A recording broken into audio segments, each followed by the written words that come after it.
welcome back to my channel. Today we're going to be doing a review on the Anastasia Beverly Hills Sultry palette. If you do want to see a review and a demo, please keep watching. Now I know I did say that I wasn't going to purchase this palette, but when I saw this in store and I swatched it, I needed to have this palette in my collection. This packaging is very different from what Anastasia does currently have in their eyeshadow palette collection.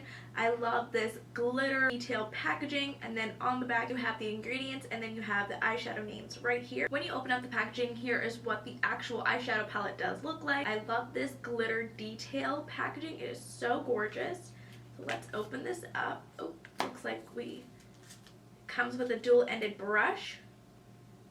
And look how gorgeous these shadows are. This eyeshadow palette does not scream smoky eye to you guys. It also comes with a good sized mirror. It also comes with a dual-ended brush, which I love for the price. This retails for $45. First, we're going to swatch the eyeshadow palette and then we're going to create a look. First shade we have in the collection is called Fresh. This, oh my goodness, this is so buttery, you guys. Hopefully these shadows don't have a lot of fallout. The matte ivory pink shade. I think I can probably use this as a transition shade. The next shade in the collection is called Pearl. It feels so soft in the pan. I don't feel any chunks of glitter or any texture in the pan. I have a little bit of fallout, so definitely be mindful of that. Look how gorgeous this shadow does look. So here we have the shade Pearl. This is a metallic pearl with a soft white with a pink undertone. So I just had to swatch this shade back and forth because it was like a chunk of glitter. Swatching it back and forth created this. This shade in Steampunk is a metallic bronze topaz shade. Let's see what this bronze shade looks like. That is gorgeous. I'm loving these metallic shades so far. It is a little bit chunky. The next shade in the collection is called Rose Quartz, and this is a metallic soft peach. It does have a pink shift to it. This is another buttery shade.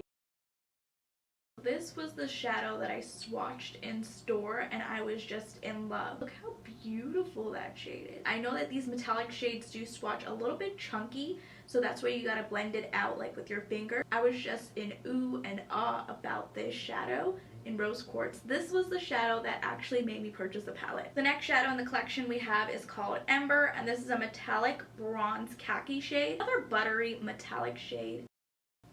So here we have that shade in Ember. These metallic shades are beautiful. The next shadow is called Bloom. I'm not sure why they have this coral pink shade in the collection because this shadow just throws me off. I would love this palette without this pink coral shade because it will be like a nice smoky eye palette. So here we have that coral pink shadow. That's actually really nice. And the last shadow in the top row is called Birch. This is a matte mid-tone yellow-taupe shade. That's actually a good shadow transition shade. The next shade is called Cinder, and this is a metallic cool tone beige taupe with gold flecks. Again, very buttery in the pan. All the metallic shades have been very buttery. So here we have that shade in Cinder. The next shade is called Twig, and this is a matte mid-tone taupe shade.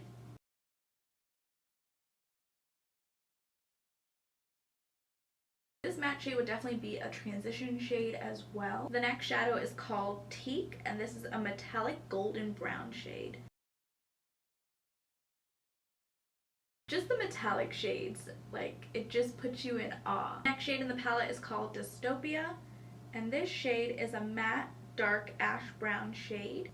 I definitely think in every palette you need a matte brown or a matte black shade, and this palette has both. The next shade is called Cyborg, and this is a metallic silver with a violet undertone.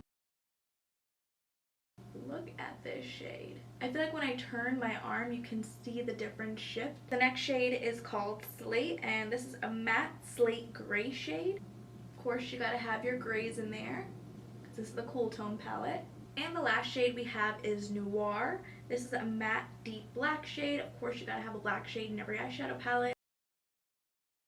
The shadow is very pigmented. So here's a closer look of what all the shades do look like. So now we're going to create an eyeshadow look using this eyeshadow palette. I'm going to be using this dual-ended brush as well. The first shade that I am going to be taking is this shade in Birch, and I'm going to apply that all over my crease. These shades do have a bit of fallout. I shouldn't have done my face makeup first, that I did my face makeup. This shade in Birch is actually matching my skin complexion. It's turning out to be like a gray. It's supposed to be a khaki shade. So far I don't like this shade in Birch because it is not a matte mid-tone yellow taupe shade. On the back of my hand it did become like a cool gray tone. We're not going to use that shade anymore. Let's actually dip into the shade Twig. We're going to apply that in our crease. So far mixing the shades Twig and Birch, it created this gray eyeshadow on my eyes when these are supposed to be taupey shades, but they're turning out gray on my eyes. I didn't really purchase this eyeshadow palette for the matte shades. I purchased it for the metallic shades. The next shade I'm going to dip into is the shade Steampunk. We're going to pack this on the lid. I actually like this shade in Steampunk. I did not have to use any glitter glue. I didn't have to wet my brush.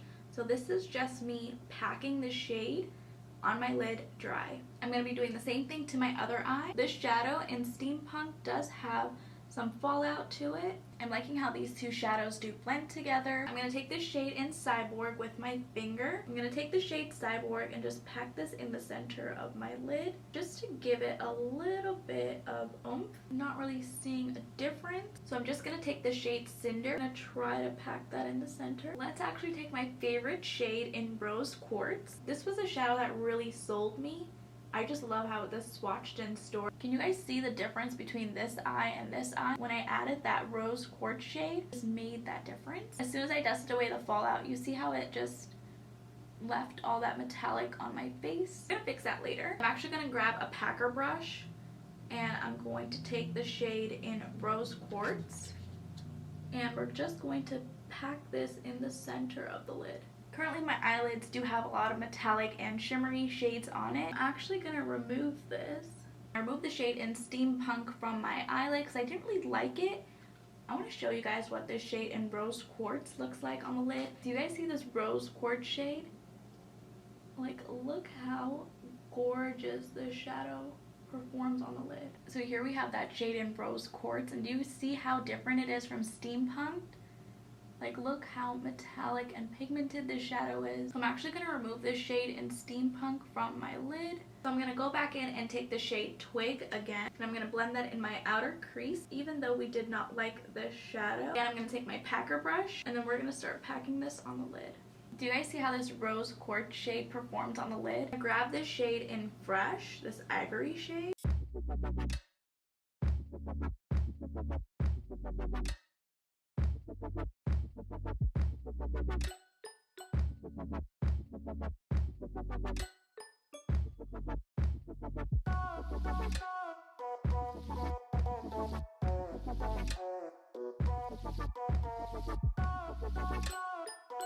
We're gonna see if we can clean that up a bit.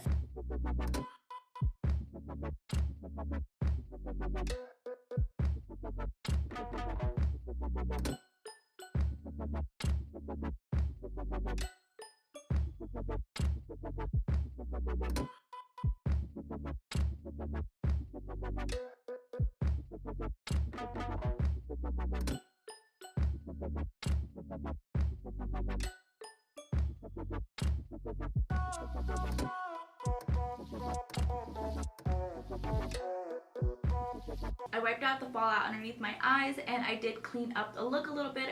I also ended up adding a little bit of mascara. I'm just going to take the black shade in Noir and just line my upper lid.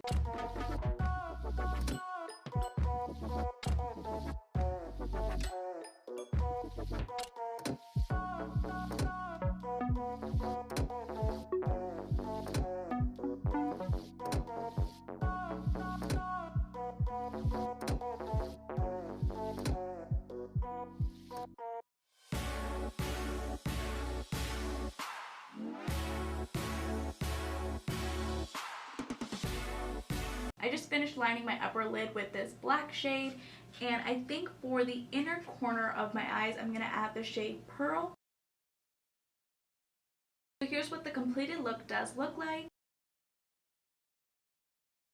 My final thoughts on the Sultry palette by Anastasia Beverly Hills is that I don't really like this shade in Birch. It does come off gray on my skin complexion. The same thing happened when I used the shade Twig. I love all 7 of these metallic shades. The matte shades I wasn't really a fan of. It does have a little bit of fallout. These metallic shades have fallout as well. They are a little bit chunkier, but they are smooth in the pan. But overall, I really do like this eyeshadow palette for $45. I do think that this eyeshadow palette is worth it just for the metallic shades alone. If you guys did enjoy this video, please go ahead and give it a thumbs up, and if you haven't already, please do subscribe.